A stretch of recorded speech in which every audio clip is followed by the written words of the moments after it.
राजू चौपाटी पर पाव भाजी का ठेला लगाया करता था। उसके हाथ की बनी हुई पाव भाजी लोगों को बहुत पसंद आती थी। राजू के ठेले पर रोज शाम को पाव भाजी खाने वालों की लाइन लग जाती थी। राजू खुश था कि उसकी बनाई पाव भाजी लोगों को बहुत पसंद आती थी। अरे राजू भैया, तुम्हारे हाथों में तो जादू है, जादू। कितनी अच्छी पाव भाजी बनाते हो। हाँ, बिल्कुल सही कहा। इतनी अच्छी पाव भाजी तो पूरे शहर में कहीं नहीं मिलती जितनी राजू भैया के ठेले पर मिलती है। आपका बहुत बहुत धन्यवाद। बस एक ही तो काम है जो मुझे आता है, जैसे तैसे पाव भाजी बेचकर अपने परिवार का पेट पालता हूँ। राजू भैया, कौन है तुम्हारे परिवार में? मेरा मतलब कितने लोग हैं? क्या बताऊँ भैया, माँ बाप बच्चे पत्नी सभी लोग हैं और मैं इकलौता कमाने वाला। तुम पाव भाजी बेचकर इतना पैसा कमा लेते हो जिससे तुम्हारे परिवार का पालन पोषण आसानी से हो जाए? अल्लाह की मेहरबानी से अभी तक तो कोई परेशानी नहीं आई, लेकिन कभी कभी पैसों की कमी आ जाती है। लेकिन अल्लाह का शुक्र है कभी भूखा नहीं सोना पड़ा। एक दिन राजू अपने पाव भाजी बनाने का सामान लेने बाजार गया। वहाँ पर उसने देखा कि एक रेस्टोरेंट था जिस पर काफी बड़ी बड़ी गाड़ियाँ आकर रुक रही थी और पैसे वाले लोग आकर खाना खा रहे थे। इस रेस्टोरेंट के बाहर लिखा हुआ था कि यहाँ पर पाव भाजी, डोसा और दूसरी तरह का सारा खाना मिलता है।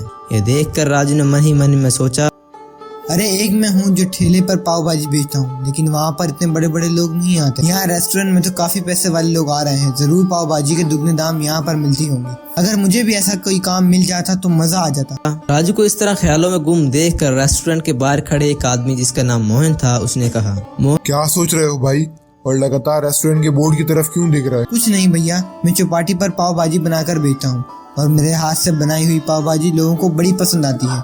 लेकिन यहाँ इतने पैसे वालों को आता देख सोच रहा था कि अगर ऐसी जगह काम मिल जाता तो मैं बहुत सारे पैसे कमा लेता। फिर तो तुम बहुत सही वक्त पर आए हो। अंदर रेस्टोरेंट में जो हलवाई पाव भाजी बनाने का काम करता है वो बहुत वक्त से बीमार चल रहा है और रेस्टोरेंट के मालिक को पाव भाजी बनाने वाले की जरूरत थी। सच कह रहे हो, अगर ऐसा है तो आपके जो मालिक हैं मैं इन्हें बहुत अच्छी पाव भाजी बनाकर दूंगा।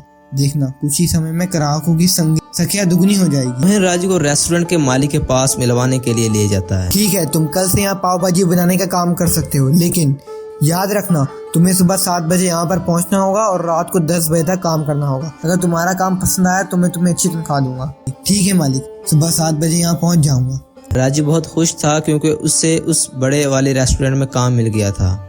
राजू ने चौपाटी से अपना ठेला लाकर घर पर खड़ा कर दिया और रेस्टोरेंट में जाकर पाव भाजी बनाने वालों का काम करने लगा। एक दिन जब राजू देर रात को अपने घर पहुंचा तो उसकी बीवी ने उसे कहा, कैसा करने लगे हैं? सुबह 6 बजे घर से निकलते हैं और रात को 12 बजे घर पहुंचते हैं। जब आप चौपाटी पर ठेला लगाया करते थे तब तो आपको इतना वक्त नहीं लगता था। अरे तुम समझती नहीं, बड़े रेस्टोरेंट में काम करने लगा हूँ। चौपाटी तो घर के पास ही थी, पहुँचने में 10 मिनट नहीं लगते थे। रेस्टोरेंट जाते वक्त पूरा 1 घंटा लगता है, लौटते वक्त देर हो जाती है। मैं तो कहती हूँ आपका पहले वाला काम ही ठीक है। माना पैसे थोड़े कम थे लेकिन मेहनत तो इससे कहीं कम थी ना, और धीरे धीरे आपकी सेहत भी गिरती जा रही है। अरे तुम कुछ नहीं समझती, बड़े रेस्टोरेंट में काम करने का मजा ही कुछ और। कब तक मैं ठेले वाला राजू कहलाता था?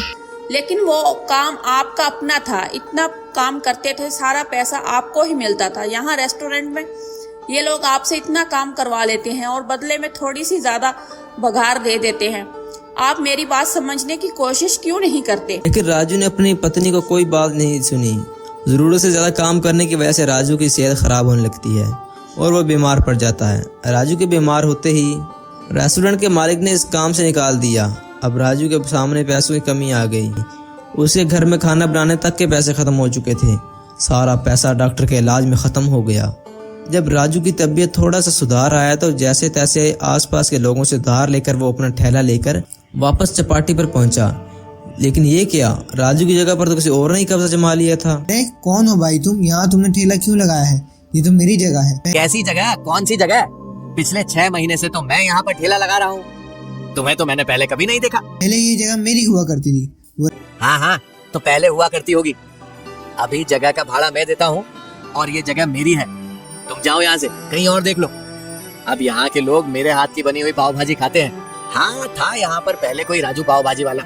उसका नाम सुन सुनकर तो मेरे कान पक गए, लेकिन अब उसके सारे ग्राहक मेरे पास आने लगे हैं। वो राजू पाव भाजी वाला मैं ही हूँ।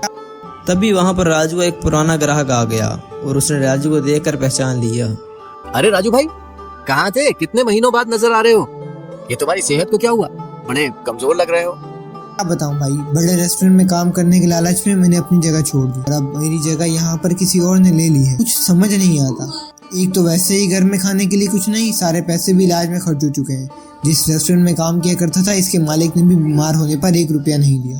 अल्लाह जाने अब क्या होगा। राजू भाई, तुम चौपाटी के सबसे फेमस पाव भाजी वाले हुआ करते थे और अच्छा खासा पैसा भी कमा रहे थे, लेकिन बड़ी जगह काम करने के लालच ने तुम्हें कहीं का नहीं छोड़ा। तुम्हारी गरीबी देखकर मुझे बड़ा तरस आ रहा है। मैं तुम्हें कुछ पैसे दे देता हूँ, लेकिन जीवन में एक बात हमेशा याद रखना, जो तुम्हारी असली पहचान है उसे कभी मत खोना। अब तुम्हें यहाँ चौपाटी पर वापस अपनी पहचान बनाने में थोड़ा वक्त तो लगेगा और मुश्किल भी आएगी, लेकिन कोई बात नहीं, धीरे धीरे सब ठीक हो जाएगा। पारुल और शमरोज की लव मैरिज थी। वो दोनों बचपन से ही एक दूसरे को जानते थे और तो और उन दोनों का घर एक दीवार के अलग अलग बगल में ही था। ऐसे ही एक दिन पारुल अपने ससुराल में कुछ खास बना रही होती है, पर खाने की खुशबू पारुल के मायके में चली जाती है और मायके में बैठी पारुल की माँ अपनी बेटी से कहती है, सुमन बेटा, लगता है आज तेरी दीदी ससुराल में कुछ बना रही है। एक काम करते हैं, आज घर में खाना नहीं बनाते, तू जाकर दीदी के ससुराल से मांग ले। आज दिन में भी तो दीदी के घर से ही खाना मांग कर खाया था हमने। अरे तो क्या हो गया, और वैसे भी तेरे दीदी का ससुराल दूर थोड़ी ना है, दीवार के इस पार ही तो है। और जब तेरी दीदी दीवार के इस पार ही रहती है तो इससे कुछ मांगने में शर्म कैसी। पारुल की शादी के बाद पारुल के घर में उसकी माँ और उसकी छोटी बहन समन रहा करती थी और बिना समय देखे अपनी छोटी बहन को पारुल के ससुराल में भेज दिया करती। दीदी, माँ की तबीयत ठीक नहीं है, इसलिए आज उन्होंने खाना नहीं बनाया। आप थोड़ा सा खाना दे सकती हो? सच सच बताना, माँ को क्या हुआ है? क्या माँ को मेरी जरूरत है? अगर इन्हें मेरी जरूरत है तो मैं आज माँ के पास ही रुक जाती। अरे बहू, कुछ नहीं हुआ तेरी माँ को। तेरी माँ का तो रोज का नाटक है, 1 नंबर की आलसी और कामचोर है वो। बेटी का ससुराल दीवार के पीछे ही है तो सोचती है कि सब कुछ बेटी के ससुराल से ही मांग कर खा लो। बेशर्म औरत, बेटी को यहाँ भेजने से पहले एक बार भी ये नहीं देखती कि वक्त क्या हो रहा है। ऐसा नहीं है माँ जी, आप तो जानती हैं ना, मेरे और सुमन के अलावा माँ का इस दुनिया में कोई नहीं है और मेरी माँ अक्सर बीमार भी रहा करती है। अरे अगर ऐसी बात है वो तो एक काम कर, जो कुछ तूने बनाया है ये सब लेकर अपने मायके चली जा और तब तक अपनी माँ के साथ रहना जब तक वो ठीक ना हो जाए। पारुल की सास पारुल की माँ की आदतों को अच्छी तरह से पहचानती थी, इसलिए वो समझ जाती है कि आज ही पारुल की माँ ने कुछ बनाया नहीं होगा और वो अपनी बेटी के ससुराल वालों का फायदा उठाएगी। करती, वो तो एक बेटी थी, उसे अपनी माँ की फिक्र होती थी, इसलिए समन के कहने पर सच में खाना लेकर समन के साथ अपने माँ के घर चली जाती है, जहाँ वो देखती है कि इसकी माँ तो बड़े ही आराम से सोफे पर लेट कर टीवी देख रही है। कितना कॉमेडी सीरियल है ना, इसे जितना भी देख लो मेरी तो हंसी नहीं रुकती। पर मेरी छोटी बेटी कहाँ रहेगी? अब तक कुछ खाने को लेकर क्यों नहीं आई? पेट में चूहे कूद रहे हैं। मेरी सास बिल्कुल ठीक कह रही थी माँ, तुम नहीं सुधरने वाली। आखिर कब तक बेटी के ससुराल वालों का फायदा उठाओगी? अरे पारो, तू क्यों आई है? मैंने सुमन को भेजा तो था, इसके हाथ खाना भिजवा देते। हाँ, आई थी सुमन खाना लेने के लिए। बेचारी को शर्म आ रही थी जब मैंने अपनी सास के सामने पूछा था कि खाना मांगने क्यों आई हैं, तो बेचारी ने झूठ मूठ कहा कि आप बीमार हो। पर मेरी सास को पूरा यकीन था कि आप बस नाटक कर रही हो और वो बिल्कुल सही थी। पारुल क्यों इतना नाराज हो रही है? देख बेटा, मैं तेरी माँ हूँ, अगर तू अपनी माँ की सेवा नहीं करेगी तो फिर कौन करेगा? तेरी बहन तो अभी बहुत छोटी है, अपनी माँ पर थोड़ा तो तरस खा बेटा। तरस नहीं खाना, अब आप खाना खा लो और मैं कल सुबह ही जाऊंगी, ताकि जब मेरी सास मुझसे सवाल जवाब करे तो मैं इन्हें झूठ मूठ कह तो सकूं कि सच में आप बीमार थी। और एक और बात, कल सुबह होते ही आप अपना ये मुखड़ा लेकर मेरी सास को मत दिखा देना, वरना वो सब कुछ समझ जाएगी। अच्छा ठीक है मेरी माँ, जैसा तू कहेगी वैसा ही करूंगी। अब खाना निकाल, बहुत भूख लगी है। दोपहर में जब तेरे घर से आया था वही खाकर बैठी हूँ अब तक। पारुल और समन अपनी माँ को अपनी हरकतों से बाज आने को कहते हैं, पर पारुल की माँ है जो अपनी हरकतें सुधारने का नाम नहीं लेती। अब अगले दिन पारुल अपने ससुराल वापस चली जाती है और अपनी सास से झूठ मूठ कहती है कि इसकी माँ की तबीयत बहुत ज्यादा खराब है, इसलिए कुछ दिनों तक वो अपने ससुराल से ही अपनी माँ के लिए खाना भिजवाएगी और वो अपनी माँ को कुछ रुपए भी देगी ताकि वो अपना सही से इलाज करवा सके। मुझे तो यकीन नहीं हो रहा कि तेरी माँ इतनी बीमार पड़ गई, ऊपर से तो रात भर रहकर भी आई है।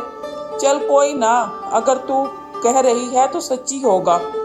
वैसे भी तेरी माँ का तेरे अलावा और कौन है, जैसा तुझे ठीक लगे तू वो कर बहू। इतना बोलकर समन वहां से चली जाती है और पारुल अपनी माँ को देखने के बहाने अपनी माँ से मिलने जाती है और एक बार फिर अपनी माँ को खाना और कुछ पैसे दे देती है। ये आज का खाना है, राशन मैंने भरवा दिया है, ये कुछ पैसे दे रही हूँ घर खर्च के लिए। अब किसी भी समय मेरे ससुराल मत आ जाना मुंह उठाकर। अरे एक बेटी अपनी माँ को अपने साथ रखना चाहती है, इनकी सेवा करना चाहती है, और एक मेरी बेटी है जो मुझे सख्त हिदायत देती है कि मैं इसके ससुराल ना जाऊं। क्योंकि और बेटी की माँ आप जैसे नहीं होती और ना ही औरों की बेटियाँ आपकी बेटी की तरह एक दीवार के पीछे रहती हैं। माँ वो मेरा ससुराल है, कुछ तो शर्म किया करो। और उसे समझाकर वहां से चली जाती है। अब ऐसे ही कुछ दिन बीत जाते हैं और एक रात पारुल की माँ अपने दामाद को घर आते हुए देखती है और अपने दामाद को घर आते देखकर वो जल्दी से पारुल के घर आ टपकती है। दामाद जी, बस सुबह से आपकी ही राह देख रही थी, आज आपने आने में बहुत लेट कर दिया। अरे माँ, मेरे इंतजार क्यों कर रही थी? और रात के 11:30 बज चुके हैं। आप इस तरह बिना बताए अचानक से मेरे पीछे पीछे यहाँ आ गई, कोई प्रॉब्लम है क्या? अरे दामाद जी, कोई प्रॉब्लम नहीं है, मैं तो बस इसलिए आपकी रात तक इंतजार कर रही थी क्योंकि मुझे आपसे कुछ जरूरी बात करनी थी। मैंने कल आपको एक लड़के के साथ देखा, आपके साथ वाला लड़का काफी स्मार्ट है। आप इस लड़के से सुमन की शादी की बात क्यों नहीं करते? अरे माँ, सच में आप इस बात के लिए सुबह से मेरा इंतजार कर रही थी और बिना वक्त देखे मेरे घर आ गई? माँ, ये आपका घर नहीं है, आपकी बेटी का ससुराल है। अब आप कम से कम वक्त तो देख लेती और फिर मुझसे बात कर लेती। क्या बात करूं तुझसे? तू हमेशा मुझे खड़ी खोटी ही सुनाती है और दामाद जी हमेशा रात में ही घर आते हैं और सुबह जल्दी चले जाते हैं। मेरे पास और कोई दूसरा वक्त ही नहीं बचता था। मैं खुद अपनी साली के लिए अच्छे से देख लूंगा और जिस लड़की की आप बात कर रही हैं उसकी अभी कुछ दिन पहले ही शादी हो चुकी है।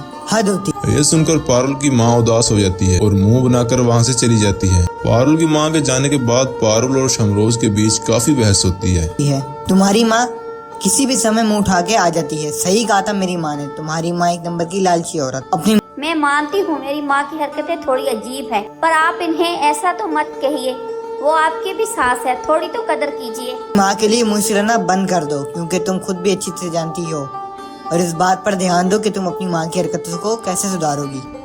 पारुल शमरोज की किसी भी सवाल का जवाब नहीं दे पाती क्योंकि पारुल खुद भी अच्छे से जानती थी कि उसकी माँ कैसी है।